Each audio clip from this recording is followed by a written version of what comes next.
Hello and welcome to We're Not Wizards. My name's Richard. I will be your host for this evening, or today, or in the morning, or whenever you happen to listen. It's entirely up to you. It's your podcast.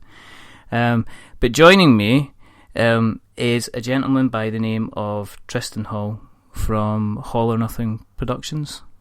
You might recognise the name. You're certainly going to recognise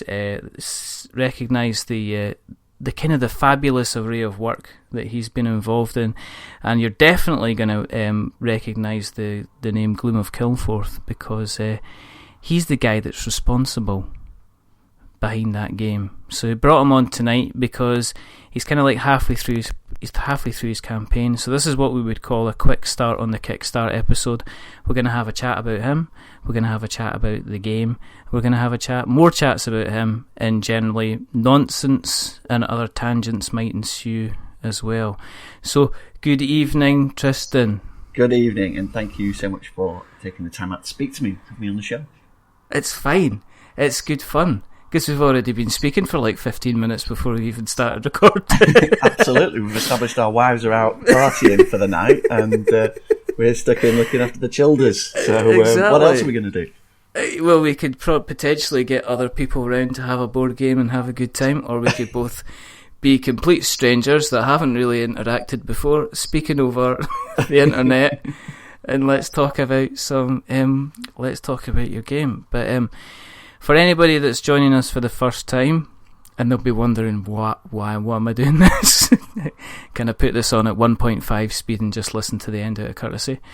It's a podcast joke. The reason that we do this is we fundamentally believe within our hearts that there's simply not enough podcasts out there about board games. And the second reason that we're doing this tonight is because Rory J. Summers, and he thought I was going to maybe forget about this, that out of the blue, in the Twitter sphere, there was a tweet that arrived saying, from Rory to Tristan, saying, "Oh, you should maybe speak to We're Not Wizards and get them on the show," which left me in the awkward situation, which was like, I better ask him now. So, it's good to know that I'm here, not because you want to be here, but because you're obliged in the Twitter sphere. Well, you know what? If you don't do things by the Twitter, they kind of like, you get lynched. Oh, yeah. Rory's becoming a much more powerful man. He's kind of sneaked up from nowhere. He's got his board meetings going on. He's generating influence. Yeah. He's actually genuinely lovely. And when he said, as normal, when he says, "Oh, maybe you should talk to yourself," the answer was always going to be yes, basically, which is good.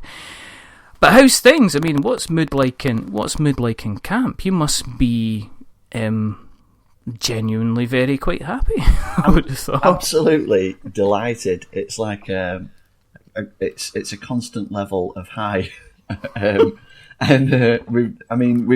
this is our third Kickstarter now. But this is by far the most successful. The original Kickstarter for Gloom of Kilforth took 27 days to fund out of 30, so it was, squeaky bum time. It was squeaky bum time. The amount of times I've heard that expression, it was almost like the squeaky bum Kickstarter. But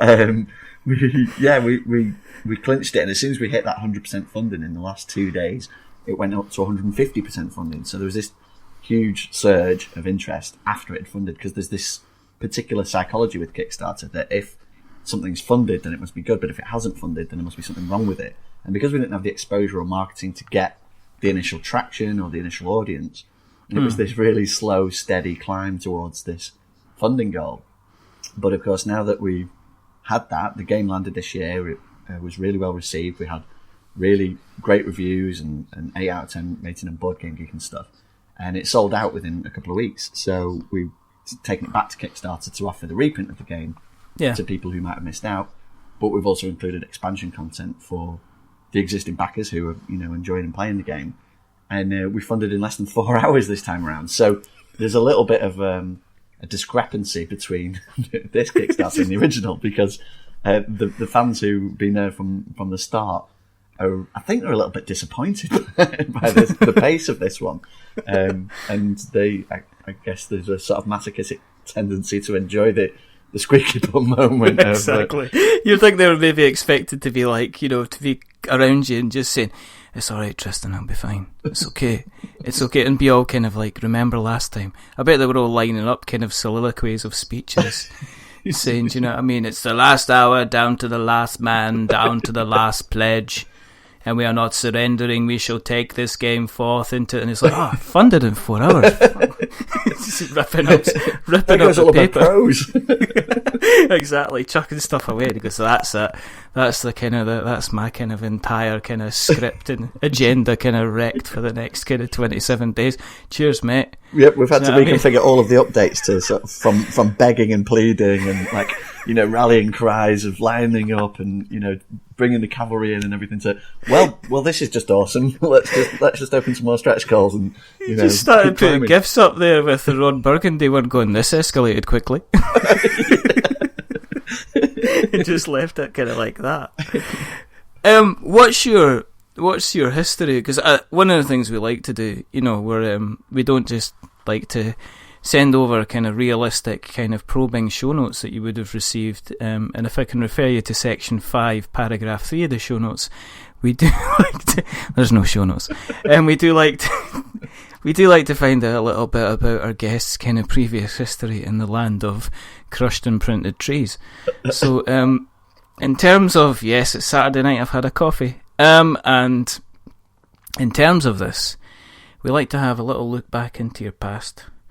We like to have a little focus around on the present before we kind of charge off into the battle of the future for glory. So that was made up.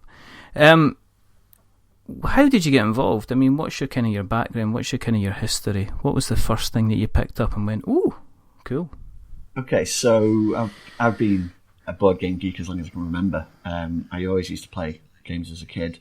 And even to the point where if my family got bored of Lost Valley of the Dinosaurs or Escape from Atlantis, I'd find a way to play it by myself and create rules to play it by myself. And I think probably the most mind-blowing moment of my youth was opening Hero Quest for Christmas and just being like, "Oh my God, this is everything I ever wanted. All my dreams at once, And must have played that about 500 times from the ages of 10 to 13, 14, whatever. So yeah, I've always been a geek, always loved games. I sort of went on a hiatus from gaming altogether, like for about 10 years in my teens and early 20s and stuff. Whilst I discovered things like beer and going out. And I rediscovered it after getting married and settling down, buying a house and everything. But via Arkham Horror, the board game. Which, yeah, was the first sort of reintroduction to gaming for me back in like 2005, I guess. And it was everything I wanted. It was like all, like a D&D campaign experience in one game. And I just remember playing it and thinking, wow, if this was an actual Dungeons and Dragons theme, I think this would be the perfect game for me. And just because I don't have the time to play role-playing games and stuff anymore. So it was at that moment that I started tinkering with designs of my own for a fantasy adventure game that you could play in an evening, and it sort of had all the narrative moments of a fantasy RPG kind of thing. And so that sort of tinkering went on in the background over the years as I started to develop a mammoth collection of board games.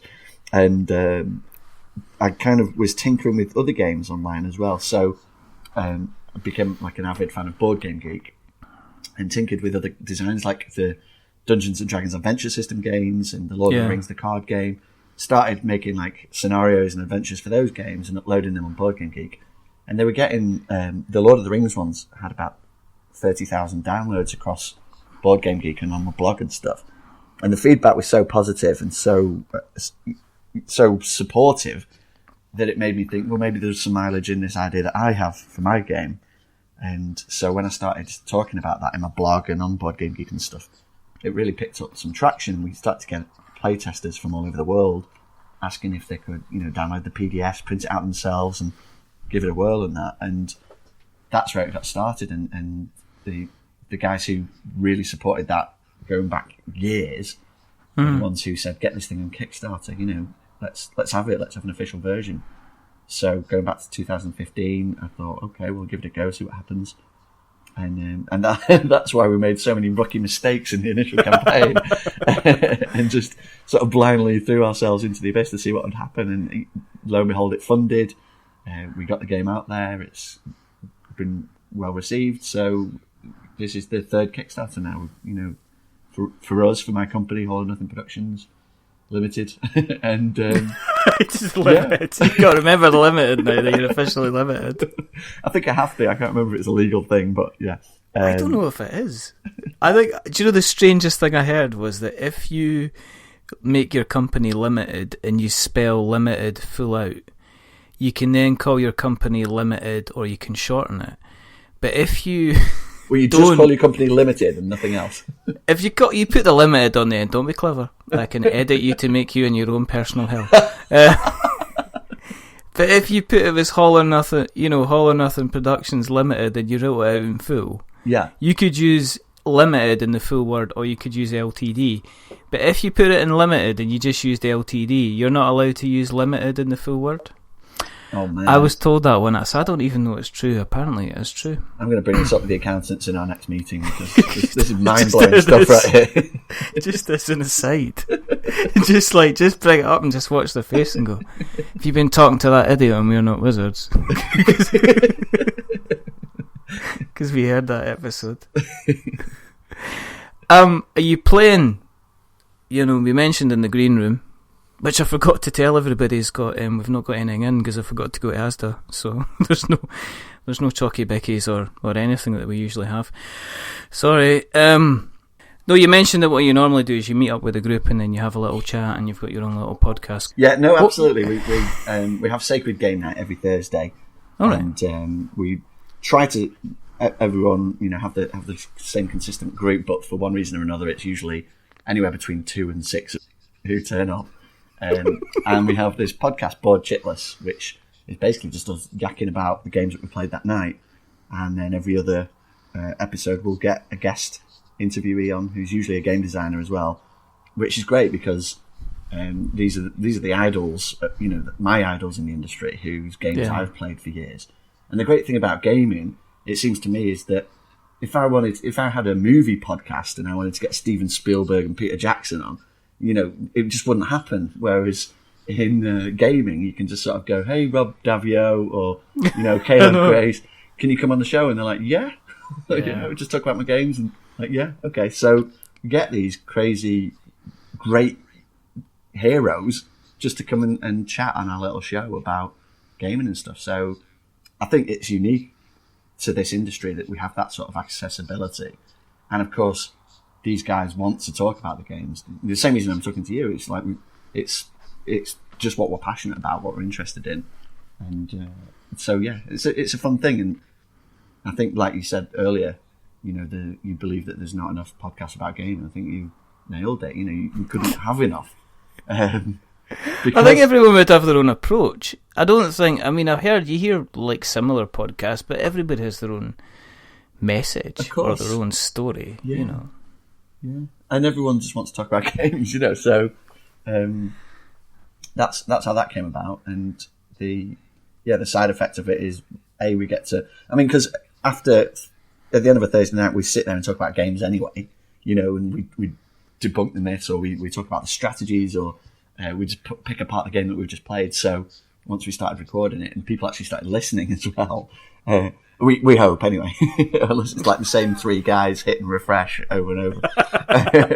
I know. God bless my mum. She just clicks download, deletes, download, deletes, download, deletes. Do you know what I mean? It's like, I did it 27,000 times. Mum, how are those fake iTunes accounts coming along? Do you know what I mean? Let's get some reviews. You promised me 5 reviews this week. Could you tell your mum about Board Chitless? Exactly. No, we'll put there'll be a link going out in the show notes. Like anybody reads the show notes. I don't know if people read the show notes. I've never been told. I've always been tempted to say, right, okay, and here's the 16 digits, and here's my 3-digit number on the back of the card. Just to see. And the address, just to see if anybody. I do. I tell you who does read them. The Google spiders. So Oh yeah, it's all, exactly. it's your SEO right there. You got to get all the notes in. Just so you like, you know, I mean, just when in a case of you can feel sad about how bad your reach is, and at least you know that Google knows also how bad your reach is. And tells you. The worst thing would be if you search for it in Google and it says, nah, it's alright, you don't have to. It's like, search for We're Not Wizards. Nah, it's okay. Go and try and find it. Nah, can't be bothered. I don't want to. Did you mean the Dice Tower? Oh yeah, I did. Yeah, that's because because it totally sounds the same. Google, thanks very much. Did you mean Rattle runs through? Exactly. Did you mean Rattle runs through? No. Is this like this famous French victories thing? Yes, it is. Is that why they're always constantly appearing in the top 10 of iTunes? Yes, that's why. And also because they're good at what they do. What have you been playing at the moment? Obviously, apart from F5. In cardboard form, this week's episode was devoted to Fireteam Zero, which we've been really enjoying. And Fireteam Zero, and then solo. I've been mostly tinkering with designs this month. But when I've when I've wanted to just sort of purge my own game off the table, I've been breaking out Warfighter, Special Forces card game by DVG, which I'm a massive fan of. All right. Yeah. What's that all about then? So it's basically like men on a mission behind enemy lines, like you play an SAS squad or a Navy SEALs squad or whatever, and you go on a mission into the jungle or the Middle East or Eastern Europe or whatever, and you just go on these, like, you've got to sabotage something or do a VIP kidnapping, and you have a couple of guys. You spend half the game kitting them out with the right sort of weapons and equipment and everything, and then you send them on these missions, and they've got to take out hostiles and thread the way through various terrains and territories to get to their objective, and then nuke the Scud launcher or whatever it is at the end of the mission. And you've got like a timer that you've got to do it all in. But it's really elegant and clever design. And actually, a few years back, I was trying to design a squad-based Special Forces card game. And this came out, and I was like, oh, right, no, this is it. They've done it. And shuffled your feet and felt embarrassed. I can't believe I even thought about that. Right, here's my next game, right? I'm going to call it, it's going to have the word Gloom in it, and it's going to be about a dungeon crawling RPG. Yeah. Were you slightly tempted? This is a side, and you could take massive offence at this or not. Were you slightly tempted to put the word Haven in the title for the expansion? Haven of Kilforth. Something like that. Oh, isn't that Gloom? Oh, that. I actually had a chat with Isaac about this before launch, because we found out, he was launching. We were launching in the same month. Back in 2015, and I said, so I take it you're going to change the name of the game then, because obviously we've both got Gloom in the title. But he didn't bite, he didn't go for it, so we just went toe to toe. But he was actually really lovely. He gave me loads of tips about making my page look more professional. And do you want to make that? What size font do you reckon? Well, I reckon you make the first part. If you make that about size 4. And then make the Kilforth about 27. Have you thought about using Comic Sans for all of your fonts? Times New Roman, that's the way to write a man's text. So you've spoken to him as well about Kickstarter? No. Actually, do you know what? We're potentially speaking to him very, very soon. Cool. So no, he really is a lovely chap, and we have stayed in touch. I could bring up all of these questions. I could say I've got a Tristan Hall who's asking about how he felt about copying. No, I'm just like, imagine that. He'll be like, who? I'll write it down. I'll send these regards. I don't know. Do you know what I mean? It's just one of these things. But yeah. I can't remember where we were. You probably can't remember where we were either. Games. But yeah, you're asking me what games. Games. Yes, absolutely. This is going to be. We try and mix it up each week just to sort of keep the podcast interesting, but also our group tends to be the ones who chase the next big shiny. You know, I'm a sucker myself. You know, shed loads of Kickstarters and always chasing new games and stuff. So whenever we try to get a campaign game of anything going, as much as we love it, the next week we're on to the next thing. So we never finish anything off. So we tend towards games that you can sort of play and complete in an evening. Although I do love campaign games where we stick to it. Like me and one of the guys, we meet up on a Monday now to get through the Arkham Horror LCG. Yeah. I've heard very, very many good things about that. Yeah, it's a lovely, lovely game. Really clever implementation of the theme and everything. But we knew that the Thursday night crowd we just wouldn't be able to commit to it. So now the two of us meet up every Monday to sort of get through that and play that as a side shoot from everything else that we do.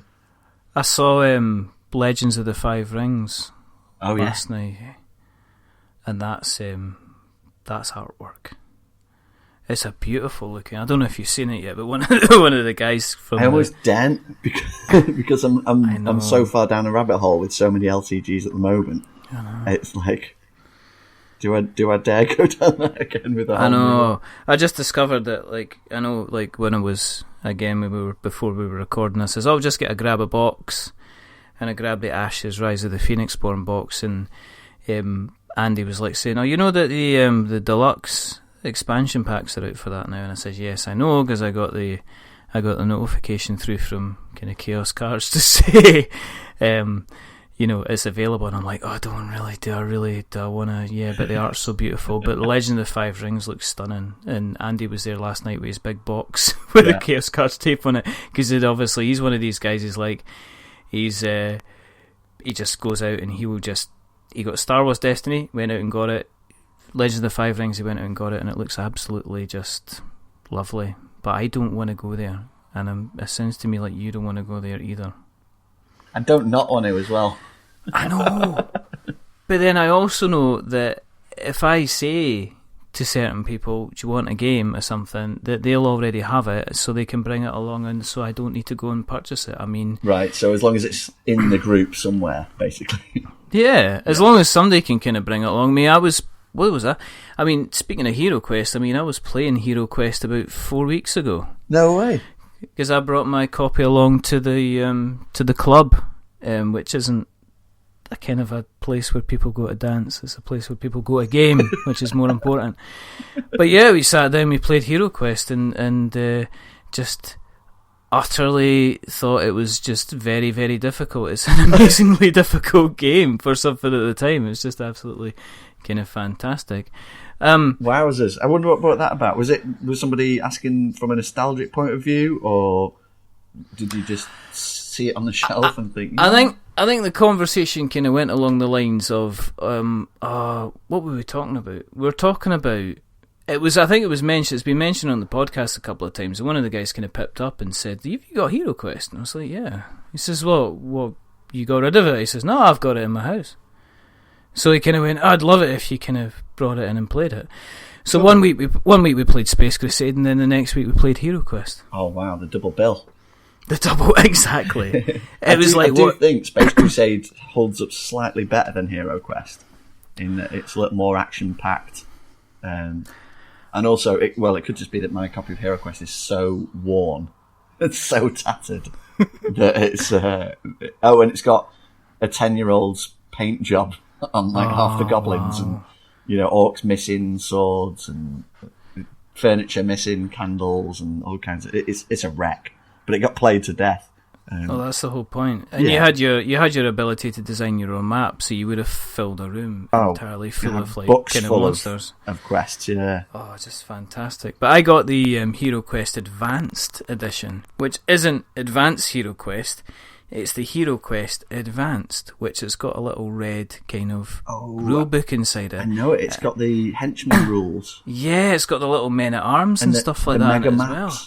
Yeah, the kind of the 4 maps that you kind of put together. Yeah. They just don't make games like that anymore at all. But it Apart does from all the dungeon crawlers that are available. Yeah, apart from everything apart from the several hundred games that are exactly like it, they do not make games like that anymore. Just never even go near them at all. Do you know what I mean? No, Massive Darkness, we're not looking at you. A 1 to 4 player co-op dungeon crawler, never seen one of those in Kickstarter. Well, with cards for treasure and stuff, and kind of different miniatures. I don't know. It's almost like trying to find a podcast about board games. I just tripped over 2 of them in the middle of that conversation. Exactly, just like that. I was trying to avoid the notifications coming up, do you know what I mean? Do you know what, as well, you were talking before about Legend of the Five Rings and getting all these extra games and stuff. I'm sat in my kitchen talking to you now. I'm looking at a stack of games. My wife is delighted that they won't fit in the games cupboard, so they now live pretty much permanently in the kitchen. Really? So if we have guests around, I have to drape a blanket over them. Have you not got to the point where you kind of like you have board games under your bed, you have board games on your bed, and what you have to do every night is you have to take the board games off your bed to be able to actually go to bed?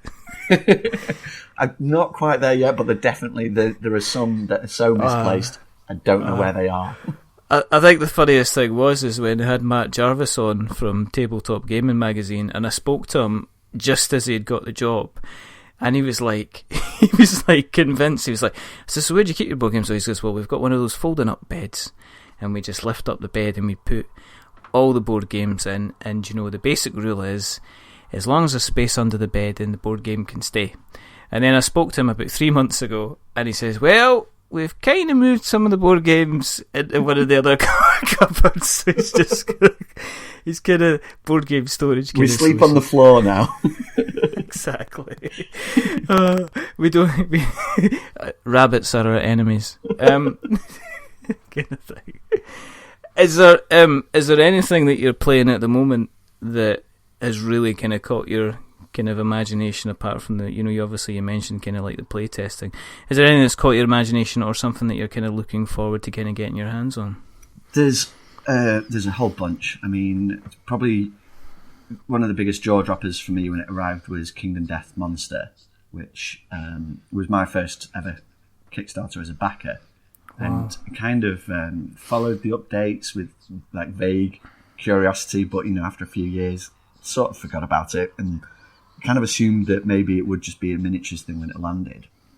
But the scale and the scope and the bloody hard work that's gone into delivering that thing, that really blew my mind. So I went in for the for the expansion stuff, which I think is oh my goodness on the boat as well. I did back Gloomhaven again, so I'm looking forward to playing that, because I played a bit of somebody else's campaign and realised that's just no. you need to start from scratch. You need to be all in on that. And I'm also probably not doing myself any favours here, but I'm a big fan of Seventh Continent, which we're being absolutely spanked by on Kickstarter at the moment. I think somebody was asking in Facebook, "Oh, should I back Gloom of Kilforth or Seventh Continent?" I was like, "Well, we're already at 100 grand. Those guys, they've only got 4 million, so make sure you go and help them out." It's ridiculous, I know. But all credit to them. It is gorgeous. It's a beautifully produced game, really interesting and unusual design, and harkens back to the fighting fantasy game books, of which I had several million growing up as a teenager. So yeah, I love the scale and variety. I mean, one of the things that always frustrated me growing up as a kid was that I wanted more games, and it was like Lost Valley of the Dinosaurs, Escape from Atlantis, or Ghost Castle, or Monopoly, and like they dropped off and got worse and worse. But now we're absolutely spoiled, and it's just beautiful. It's like every other week there's a new game coming out that's catching my eye that I'm like, oh wow, where are we going next? And I think Fantasy Flight have just mentioned this Legacy of Dragonholt or something. It's like an RPG in a box, but it's a game. There's too many. Or not enough. or not enough. It depends, because then I'm just actually thinking, if I work really, really, really hard at this, maybe one day all I could really do is just worry about playing lots of games all the time and telling other people about it. Wouldn't that be the dream? That would be kind of cool. I kind of like that. I mean, speaking of the Kickstarter side of things, I mean, you say you back a lot. Are you the type of person that is kind of backing all in, or are you kind of a chuck a buck kind of person, kind of go in, support the guys and see kind of how they run their campaigns, what they're doing with their updates, or are you generally kind of saying, right, no, I'm going to throw some money at this and get another game coming? Usually it's to get the game. I don't really have the sort of time or resources to analyse how other people are doing it. I probably should, and I think I've picked up some like ideas and tips along the way and stuff, but because of the way that our first Kickstarter was run, everything was really organic, and every update was just like the build that was in my head at that moment, and I'd just spend hours writing until like 2 a.m. and send the things out, and realised after the first campaign that nobody else did it every day. Everybody else was doing it every other day, and I was working a full-time job, and I was getting home and spending about 6 hours in the forums, about 3 hours on the updates, about 2 hours on like developing the next stage of the Kickstarter, then going to sleep for about 3 hours, getting back up to go to work. It was like that episode of The Simpsons where Homer's got 2 jobs. He lies down and blinks and then gets back up again and goes out. And so I did realise that you can do it without going completely insane.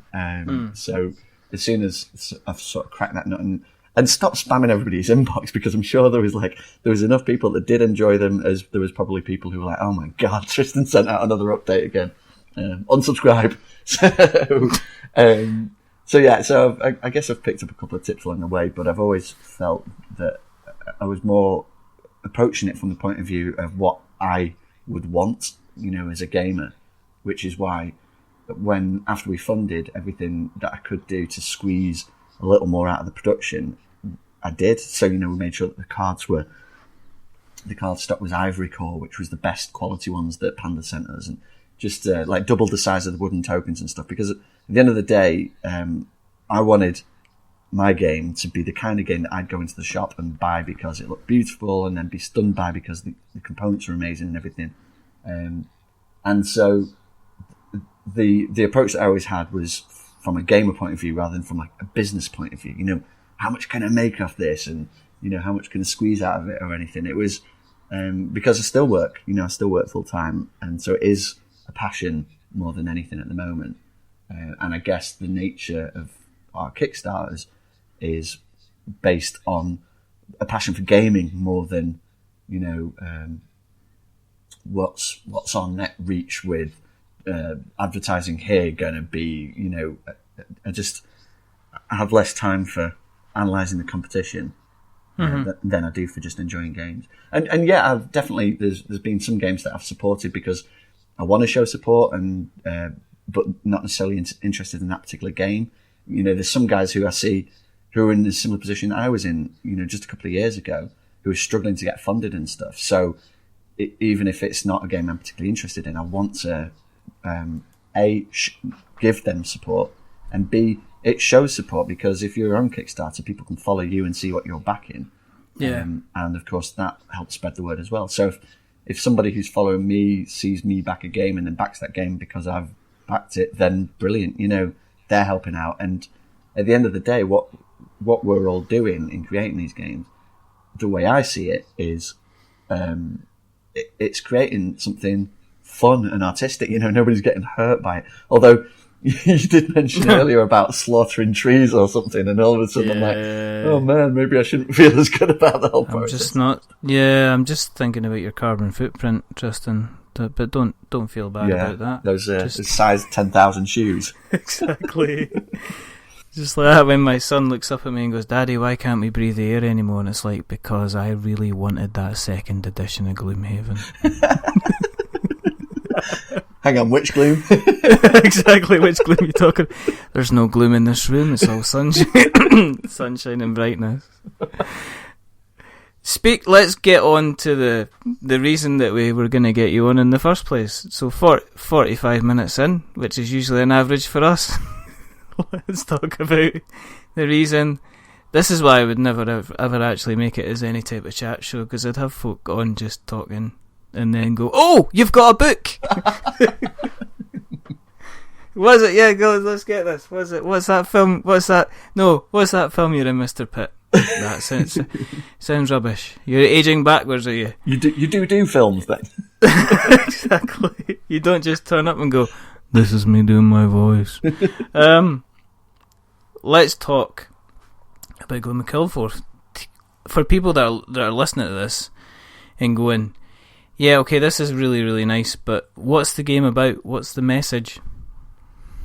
Right, like in a nutshell, it's a 1 to 4 player fantasy adventure game that can be played competitively, cooperatively, or solo, and it seeks to distill like a Dungeons and Dragons style campaign adventure experience down into one evening. So rather than having to pick it up and play each week with the same group of people, every time you play it, you get a fresh experience. And in that, in the game, you play a hero who's got nothing but a gold piece in the back pocket when they set out on their adventure. And in this world, this fantasy world, the land is slowly being corrupted by this gloom, which is spreading across the world. So in the game, that's represented by a mechanic where the map is made up out of 25 locations, and every turn, every day, the heroes go out and do their adventures and meet strangers and go on quests and explore ancient shrines and places and things and fight monsters and stuff. And then once they camp down for the night, once they've performed all their actions, the game gets a turn, and you flip a night card and something happens and a part of the land, one of these locations, falls into gloom. So no matter what mode you're playing in, this gloom is irreversible and it's corrupting the world and it's spreading across the land.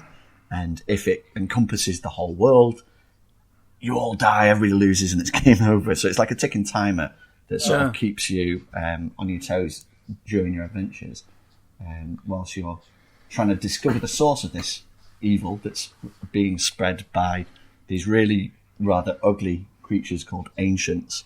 And so you'll be walking around telling your story. Each hero has their own saga, which is made up of a bunch of chapters, and you're sort of telling the tale of your hero adventuring through this land. And each time you complete a chapter, you effectively level up. So it's almost like a board game version of Skyrim or something like that, where you're progressing your powers over time until you're able to be strong enough and powerful enough to take on one of these ancients and hopefully kick its ass and win the game. It says it's 45 minutes per player. So that's a reasonable... I mean, is there a control... You mentioned turning the cards over. Does that mean you've got control over how long you actually want a game to last, or do you have to lay out a set number of cards for the different scenario? Yeah, you'll always have the same set number of cards, so it's always 25 cards, but you can speed the game up. So, you could have like 6 locations already in gloom before you start, which will obviously increase the timer and make the world a little more dangerous, a little more difficult. The 45 minutes per player is once you've got the rules digested, then it will move at a clip. But the first couple of games, you'll obviously have that learning curve where you're trying to sort of digest the complexity of them and stuff. Which it's not a light game. It's not a game you play in your lunch break. It's one where you're all going to sit together, hopefully with a group of mates or your family or whatever, and have a big, meaty narrative experience. Like if you're going to play this game, it's probably going to be the game that you play in a gaming evening. Rather than something you can just break out and throw together. Okay. The artwork on it is nothing short of stunning. I don't remember looking at artwork like this and just going, this is really, really, really good artwork. And I do drawing, you see. Yeah. With crayons. And I'm working on doing eyes, and they're turning it really well. Cool. But I can do stickman. Exactly. He's got 2 arms, a legs. What's that? Gun. Who's your art? Gun. So it was hugely important for me for the game to look as sexy as possible because I'm a sucker for shelf appeal as much as anybody else. So I'll buy games based on how they look, and so I spent years putting effort into the design, trying to make the game as tight as possible. We had hundreds, well, probably thousands of playtesters worldwide to sort of knock it into shape and make it the game that it is. But I needed it to look gorgeous, and for me, the high bar was like the Lord of the Rings, the card game. A game that is so gorgeous, I stop when I'm playing it just to look at the artwork. So I really wanted to have that appeal in this game, and we canvassed for artists. Hundreds of artists submitted to do the work for the game, and we settled on this one. Anya Kwiatkowska, who did all of the artwork for Gloom of Kilforth, with a couple of tiny exceptions. And there's nearly 300 unique pieces of art in the game. So again, I really wanted it to have this sort of jaw-dropping appeal where, as a gamer, you open it up and you realise, wow, there's no duplicates in here. Every single card card has its own story, its own uniqueness, and to that end, I think it's still unlike anything else out there. I bought hundreds of games, and I see now from a business point of view the value of reusing assets. But it was really important to just have that moment, for people who opened it and just realised, wow, we haven't mucked around. We've done everything we can to make this as beautiful and unique as possible. And I think, setting aside the game design, which is obviously what I was responsible for, and objectively looking at the artwork, which I wasn't responsible for, I can say I think it's absolutely beautiful. Yeah, it is. It's one of the. It did actually. It did attract me to the game, to be honest. I was. Rory went, "Oh, you got to look at this. You got to look at this." So I had a look at it, and I was like, "Oh," because as I say, artwork's a big thing. It's interesting that I was looking at, as a quick aside, I was looking at going through the Godfather game, and that the artwork is stunning in that game. It's stunning in the manual. But for some reason, and I don't know what it is, they've decided not to put a lot of the art that's in the manual into the actual games on the cards. Oh, really? So you get, it's just... I was actually quite flabbergasted, because it's not, I'm trying to think, what's his name? I think it's the boy's Kapinski or something like that. I think he might be famous for doing a lot of the Tour de France and cyclist drawings, I think. And you should just look it out, because it is the artwork in it is absolutely stunning. But then when I looked at the cards and going through, there's not any real... They've not taken the assets that they've drawn for the art and used them in the actual cards. Well, it is interesting. It sounds like a bit of a missed trick. I've heard of the game. I've not looked into it, but you'd think if you paid for the artwork, you'd squeeze it for every last drop, wouldn't you? Yeah, that art's not cheap. No, it's definitely not cheap. I think it's one of these shockers that when you're just drawing up your budget, as always people have said to me, is if you're drawing up your budget, you go and find your artist and you get your artist sorted out before you finalise any kind of budget, because your budget can take up a massive chunk of your game, and the only thing you should do with your artist is to make sure that you give them budget, and then give them extra budget, and then if you've got any extra budget, give them that budget as well, because at the end of the day, if the game kind of looks fantastic, then it's going to be one of the kind of the major selling points. And I still see, and you probably see games on Kickstarter where you're kind of going, the rules and mechanics on this game sound fantastic. It sounds like an awful lot of fun, but the artwork, it's kind of missing a couple of tricks, kind of here and there. So yeah, 100% agreed. There are games that I've wanted to back and that are right up my street, but that final detail is just absent. Either the art or the graphic design, or a combination of the two, that just sort of smacks of missing that final polish, which it's not hard to do, because there's so many amazing artists out there and really talented graphic designers and stuff who are crying out for the work. So it's really, of all the things that you can do if you're going to make a game, you know, if you just go on something like DeviantArt, there are so many people and so many talented people who you can get to join in and who are looking to make a name for themselves. You know, before Gloom of Kilforth, Anya Quickscatter hadn't really any traction in the gaming industry, and then after this, she's been picked up by a whole bunch of different game designers who want her art. So, you know, it is a platform for you to be able to launch somebody's career, pretty much, you know, and to not do that and to have shoddy art or shoddy graphic design seems like a real rookie mistake. It's like I think going back 5 or 10 years, if it was even around that long, Kickstarter was about getting an idea out there, getting an idea made.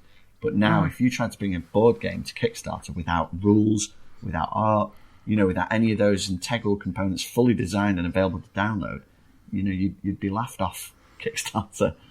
You have to come with a completed product, you know, ready to go to hope, you know, if you want to fund. Yeah, it's interesting. I've seen when I spoke to David Carroll, it seemed that Steamforge were one of the few people that were claiming it to be almost like a unique selling point, to say actually we are, you know, we'll actually spend the time kind of going through rules and thinking about mechanics and stuff like that after the close of the campaign. And it's like, well, that's a brave thing to do, but I suppose that's they're kind of keeping in the spirit of Kickstarter. They're not going in and saying, here's my completed kind of game, everything's ready for you to go out there. They're actually thinking, well, now that we've got what we want and then we've got the money, let's kind of play about with the idea and see kind of what happens. So which game was this with? Was this with Dark Souls? Or? Yes, it was Dark Souls, but also Resident Evil 2. I was going to say, but I think they're in the lucky position of having a massive brand IP and a pre-established audience, which are two key successful components to Kickstarter if you can nail those two things. But yeah, I haven't played either of those games. I'd like to. They both look I like Dark Souls. I've seen a lot of people that say they don't like it, but I do like playing it kind of solo player. It's a good game to sit down and solo player if you're in the mood. And it looks beautiful. It looks pretty. Yes, it does look really, really good. But then I've seen a lot of, talking of movie IPs, I've seen games recently like what was it, the Total Recall game that I saw the artwork on that and stopped laughing. Tristan, I'm not going to comment on this because it'd be unfair for me to talk about somebody else's game in that respect. I think, you know, it's one of these interesting kind of IP laws that it's to do with using people's likenesses. Yeah. But then on the other side of it, you could draw half a face, mate. Come on.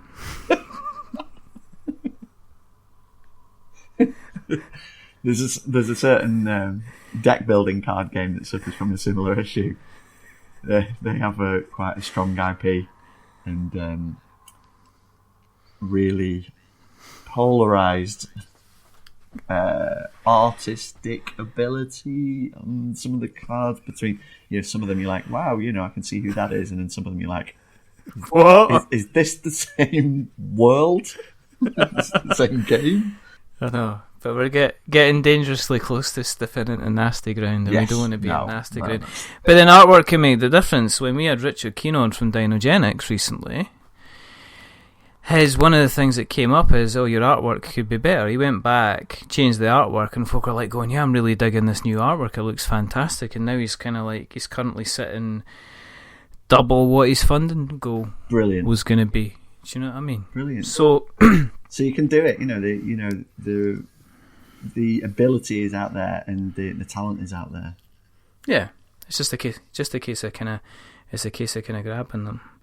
I mean, where are you with stretch? Did you expect the second edition to do as well? I mean, where were you in the kind of the stretch goal side of things? Have you been kind of like, well, I have actually planned out for a magical number, or have you been quite conservative and thought, oh, I better kind of start to kind of actually get some ideas about our next kind of stretch goals? We always operate within the limits of what kind of budget we're going to get, and we're lucky enough because this was the third Kickstarter. We're lucky enough to have a vague idea of how much interest there might be. Although, that said, Gloom of Kilforth originally raised £75,000 within the Kickstarter. And 1066 Tears to Many Mothers, which was my second game, raised £75,000, and it beat Gloom of Kilforth by £100. So I was wondering whether or not this third one would beat actually by another £100. Would be around 75 grand. 75,200. Yeah, and if I did another 7,000 Kickstarters, maybe we could make an evolution leap forward. But no, we've been really lucky. I planned the stretch goals out for everything that I wanted to include in the expansion, which is basically with the original Gloom of Kilforth Kickstarter. With the stretch goals, we were able to unlock content that I already had planned prior to the game launching, because originally, when I designed the game, I designed it just as a game, and I took it to a publisher, Indie Boards and Cards, and they said, this is ridiculous, you're going to have to pare this back to a saleable amount of cards, because there's like 400 or 500 cards in the game, and all unique. So they were like, this is going to come right down. So I spent a long time rejigging it and paring it down and making it work with a lower card pool, always with the view of having these other cards back, to be released at a later date as expansions or whatever. So anyway, when we were hitting the stretch goals the first time around, I was able to start pulling from these extra cards, like putting them back into the game almost. And we unlocked, I think, about 40 extra cards, I mean 39. So they all went in, and then the expansion material that is on the Kickstarter now is the remaining stuff. All of the extra stuff that was in the original game back in the design. So through hitting the funding and then smashing all the stretch goals, which we almost have now, we're going to be able to include everything, pretty much, everything that was designed originally for Gloom of Kilforth. So the big stretch goal further down the line is we're at 122,000 now. If we get up to 150,000, then we'll have unlocked everything planned, and the next sort of evolution would be the stuff that I've been working on since, which is another version of Gloom of Kilforth. So it's like a standalone expansion game. So it's the same game again, but with entirely new heroes, encounters, monsters, rewards, and everything else. But all the same mechanics. So you can plug the two games in together. You can shuffle them in to double the size of your content and everything. So the next stretch goal is unlocking the ability to pledge for this new game. So 150,000 to me is huge. That shows that we've got enough interest for us to start working on the next product. And through the Kickstarter, this is going to give people the the ability to show whether or not they want to get involved, and support that, and support me working on that basically, for the next year or so. Have you? You got. This isn't just your only game. Have you got another 9, 10 different designs kind of sitting there, or are you thinking, well, this is an excellent IP to be involved in? Am I going to be looking at kind of expanding into different types of games, but staying in with the same world, or what's your kind of thoughts at the moment? Yeah, no, it's an excellent question, and it's the reason that it would have been a path of least resistance for this to be Kickstarter number 2. Just expand the first one. Yeah. And the reason that I kickstarted the second game, 1066 Tears to Many Mothers, was as much to prove that I'm not a one-trick pony as anything else, because it's a very different design. 1066 is a 1 to 2 player card game that does play very quickly. That you can play 2 games on your lunch break with a friend, and it's based in history. It recreates the Battle of Hastings. All of the characters in the game are based on real events and real people that were at the battle. And it's a very, very different experience from like a big fantasy adventure game. So it's hugely important to me to sort of test my creative muscles and prove that I could do something that was very different from Gloom of Kilforth. And in fact, at one point, when we were going to launch Gloom of Kilforth the first time around, 1066, in its pre-released print and play format, was picking up award nominations at like Origins and Board Game Geek Awards and stuff, and I was like, oh man, maybe I should be kickstarting that instead of Gloom of Kilforth. But yeah, so to come back to your question, I have different game designs, definitely, and I do want to pursue those I want to do a big sci-fi adventure game, a horror-themed like story narrative game, and I've got a bunch of designs that I'm sitting on that I'd like to pursue more. But I also think there's a lot of mileage in the IPs, I guess you could call them that we've got now. With Gloom of Kilforth and with the mechanics from 1066, we can translate that into other battles. I'm already working on a Siege of Malta version of 1066, so the same mechanics, but two different armies and different objectives. But Gloom of Kilforth is the kind of sort of evergreen fantasy IP where if you just include more encounters, more variety, more heroes and everything, you can really let it run and run. If people keep coming back to it, I'll keep creating for it. Okay. Yeah. No, it's exciting. It's exciting to be able to go either to revisit this world and expand on it, or to move into new territories and new types of games. Because, of course, I'm inspired all the time by the new games that are coming out and the new designs and the new mechanics and everything. So I don't want to be rigidly stuck into one type of game. So if I can sort of flip between this and other game designs as well, then that'd be perfect, and it'll keep me busy, and maybe this can be my full-time thing. That'd be great. You were talking about doing podcasts full-time. It would be the dream, right? I don't think they'd let me. I'd get a knock on the door. There'd be some kind of UN kind of thing coming out that said I'm not allowed to do this. Because it's like, there's no way you can talk this much rubbish and think that people are seriously going to think you should be able to do it kind of full-time. Do you know what I mean? What are you doing? What do you think you're doing? Do you know what I mean? But no, it's all adding value fun. To the community. That's what you're doing. Adding value to the community. Yeah. Do you know what happens? It's like there's only so many times people can ignore an email that says "Go and come on the show, go and come on the show, go and come on the show," and they're just like, when? So your approach is working.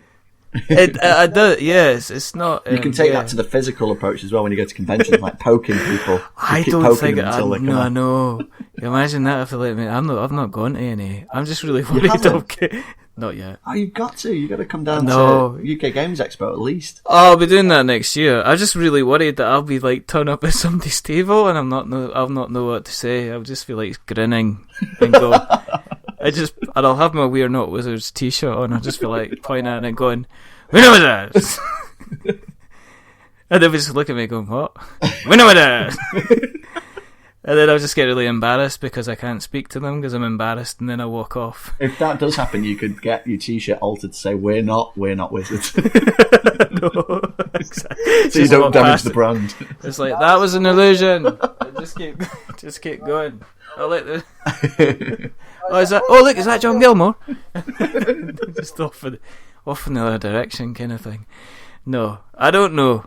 It's always one of these fantastic things, but if people, because I'm conscious of the time, because you said at the beginning, I've got to be conscious of the time here, and then it's I've just completely been ignorant and ignored the time. And if people are listening tonight, and if you've got to the end of this, right, and there is a game that you've really, really wanted, but you're thinking it's a bit too expensive, go and treat yourself, because you deserve it after this. If people do want to find you on the interweb nets, where can they find you? I try to make myself as available as possible, so I'll respond to every single comment in the Kickstarter comments section. We're on Facebook, if you look up Hall or Nothing. I've had to make my Facebook profile public as well, so you can look at me, Tristan Hall. We're on Twitter. We've got the business website as well, hallornothingproductions.co.uk. So get in touch, even if it's just, not specifically to talk about Gloom of Kilforth. We're always talking about games online. And we've got game forums on Facebook and everything. So, yeah, talking to people in the community is how all of this has got started for me anyway, and just talking about games and being passionate about games. So, I try to be as publicly available as possible. Well, what we'll do is obviously we'll take all this information and we'll put it in the show notes so we have notes to show. For the Google Spiders to read. The Google Spider. Well, they'll not be reading our stuff. I heard that polyhedron collider, they're better. you know what I mean? Just nonsense. Did you mean gaming rules? Yes, I did! Yeah, that's spelled with a W, you This is a whole lot of name dropping for we're not wizards. It doesn't matter, because all these people are great guys. I mean, this is the thing, and this is what I'm going to start doing is, me and Colin do a show, we do shout-outs, but there are a lot of excellent content creators out there that really... There's people talk about the big guys, but everybody else that kind of goes out there. I mean, I've kind of like your guys like your Broken Meeple, you know, Luke Hector and Michael May of Two Can Play This Game, and even, you know, they do excellent work. Yeah. And everybody needs to kind of give them a little bit of love and a little bit of a shout out now and again, because it all takes up their time and they're all very, very passionate about the subject. And I'll get off my soapbox. There we go. No, you're right. You are right, though. It's like I was talking about before with the podcast and just being able to directly access people who make good games and want to talk about the games and stuff. They say you shouldn't meet your heroes, but actually, every single person we've spoken to on the show before going to record mode and afterwards has been absolutely lovely. We were talking to the Sadler brothers who did the Warhammer Quest adventure card game and Myth and X-Wing and stuff. And we end up just nattering for ages, for long after the runtime. I know. Just because they're all such lovely people. And that, as well, is really cool about this industry, because I've worked in a lot of different industries. And the ubiquitous friendliness of gamers and game designers the smiles through gritted teeth kind of thing, which is always kind of good fun. But no, I mean, that's the thing. You have people from other podcasts coming on the show, and that's what I do. And that's the way it is. Not because it's like, it's a case, because everybody's got a story, and I'm really nosy, and it's always good to hear about them. So that's fine. If you want to hear what we're up to, and where we are, and what we do, and where we exist on the interweb nets, then you can find us on various places as well. You just have to go to Google and search. Do you know what? See, one of my mates, just as a side, do you know what he did? He went and bought the domain name wearedefinitelywizards.com. So if you put wearedefinitelywizards.com into the address bar, it forwards onto our website. Oh, that is beautiful. So thanks, Jeremy. Again, you're lovely, lovely man. But otherwise, if you go to Google and if you search We're Not Wizards, you can find us on Twitter at We're Not Wizards, on Facebook at We're Not Wizards, we're on Instagram at We're Not Wizards, we're on YouTube, We're Not Wizards. It's We're Not Wizards Tabletop Podcast. That's our / on that. You can find us on Stitcher and Spreaker and Acast and the lovely guys at Podknife. Our lovely Podbean, who are our hosting company for our podcast, automatically put all of our shows onto YouTube as well. So thank you very, very much for that. Apart from that, there's kind of... if you just search for us, we're Instagram and places. We're everywhere. We're like a disease. We need to be stopped and very quickly as well. But if you kind of like what you've heard tonight, and you want to support us a bit, jump onto Apple Podcasts, drop us a subscription, because that means that the gods of the big silver fruit will look down on us and smile and wave and give us a little hug. If you like it even more, then give us a review. If you are giving us a review, don't give us a 10, because that'll make us big-headed. But don't give us a 1, because that'll make us cry. Give us a 5, because that's in the middle, and it's average, and we are decidedly average. But the gentleman that's not been average tonight is the wonderful, the fantastic, the very successful Mr. Tristan Hall. You are too kind, and you have been fantastic. Being modest. No, secretly I'll go away and give myself a hug before I have a cry and fall on my bed. It's all good laugh. Listen, this has been a lot of fun. Yes. I could probably chat to you for another 2 or 3 hours and probably record some of it and then just say, you guys are just going to have to wait until we're finished, because we're having ourselves a conversation, kind of thing. I'm going to have to phone in some parenting at some point. I know. But what we'll do is we'll put all the links into the show notes. Check out Gloom of Kilforth. The artwork is stunning. The gameplay is From what Rory has said, Rory J. Summers, who's a big fan of the game, he says it's fantastic. He loves it, and that's why it was a pretty much easy back for him to go in. There are only 2 more things to do, though, and the first thing is to remember that we are many things, but we're not wizards. Are we wizards, Tristan? Decidedly not. Definitely not. Rogues, maybe. Potentially. Throwing down our cards, throwing down our stats, running away from the gloom, but facing into the sunlight, as always. And the second thing is to say goodbye. So it's a goodbye from the wonderful, the fantastic, the amazing, the Hall or Nothing Productions king that is Tristan Hall. Say goodbye, Tristan. Goodbye, Tristan. And it's a goodbye from me. Remember, stay safe, roll 6s. And have an absolutely fantastic evening, and we shall be speaking to you very soon. There is a competition we're running to win a month's subscription to Board Game Crate that is running until the end of this month. If you haven't entered, there have been thousands of entries so far. If you want to get yourself in there, it's free, and you got a chance to win a surprise before Christmas. In a box, in a cardboard, that you don't then have to turn around to your other half and say, I didn't buy it, you can say, I actually got this free and given. There's no justification and no guilt. It's fantastic. The things we do for you. But until the next time, goodbye.